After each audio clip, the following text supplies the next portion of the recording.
Science 2 की online कक्षा में आप सभी का हार्दिक स्वागत है। आज हम पाठ 6 वनस्पतियों के वर्गीकरण में जगत वनस्पति का अध्ययन करेंगे। वनस्पति कोशिका और प्राणी कोशिका में क्या अंतर है? वनस्पति कोशिकाएं जो हैं वो कोशिका भित्ति युक्त होती हैं। इनमें पर्णहरित पाया जाता है, जिसकी सहायता से वे प्रकाश संश्लेषण की क्रिया करती हैं और इसलिए वे स्वयं पोषी होती हैं। जबकि प्राणियों में हरित लवक नहीं मौजूद होता और वे परपोषी होते हैं। जब हम पौधों के साम्राज्य के बारे में बात करते हैं, अर्थात जगत वनस्पति की बात करते हैं, तो वे सारे पौधे इस समूह में आ जाते हैं जो अपना भोजन स्वयं बनाते हैं। लेकिन कुछ पौधों में फल होते हैं, वहीं कुछ पौधों में नहीं होते। वे दिखने में भी अलग होते हैं और उनका आकार भी अलग हो सकता है। इतनी विविधता एक ही वर्ग में, इसलिए इसके छोटे वर्गों में बांटना जरूरी था। तो चलिए वनस्पति के वर्गीकरण के बारे में बात करते हैं कि वनस्पतियों के वर्गीकरण का आधार क्या है, आखिर उन्हें किस तरह से वर्गीकृत किया गया है। वनस्पतियों के वर्गीकरण का आधार। पहला आधार, वनस्पतियों के अंग हैं या नहीं। अंग मतलब क्या? जड़, तना, पत्ती, फूल, फल, ये सभी वनस्पतियों के अंग हैं। तो इन अंगों के आधार पर इनका वर्गीकरण किया जाता है। दूसरा, वनस्पतियों में पानी तथा भोजन का वहन करने हेतु स्वतंत्र उत्तक स्थानों का होना या ना होना।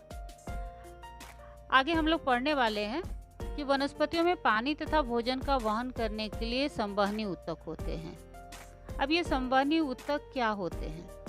पानी का वहन करने के लिए जलवाहिनी होती है और भोजन का वहन करने के लिए रसवाहिनी होती है। जलवाहिनी जड़ के द्वारा जमीन से पानी लेकर पत्तियों तक पहुंचाने का कार्य करती है और पत्तियां जो भोजन तैयार करती हैं उस भोजन को पत्तियों से जड़ तक पहुंचाने का कार्य रसवाहिनी करती है। जलवाहिनी और रसवाहिनी ये दोनों ही संवहनी उत्तक के प्रकार हैं। तो वनस्पति में यह संवहनी उत्तक है या नहीं। तीसरा, वनस्पतियों में बीज धारण करने की क्षमता है या नहीं। अगर वनस्पति बीज धारण करते हैं तो बीजपत्री होंगे और अगर उनमें बीज नहीं है तो अबीजपत्री होंगे। अगला, बीज फल से ढका है या नहीं। तो कौन सा बीज है जो फल से ढका नहीं है?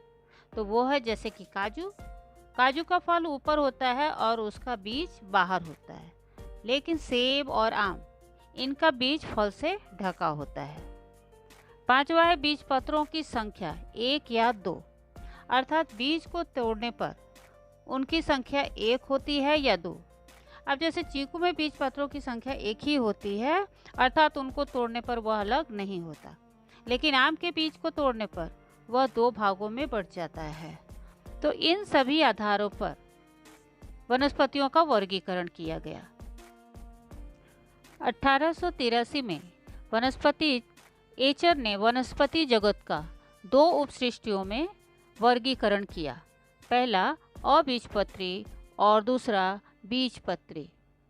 तो इस प्रकार से हमने देखा कि वनस्पतियों के उच्च स्तरीय वर्गीकरण में फूल, फल और बीज का आना या न आना, इसके आधार पर बीजपत्री तथा अबीजपत्री, बीज फल से ढके होने या न हो ढके होने के आधार पर आवृत बीजी और अनावृत बीजी तथा बीजों में पाए जाने वाले बीजपत्रों की संख्या के आधार पर एक बीजपत्री और द्विबीजपत्री, इन लक्षणों को ध्यान में लिया जाता है।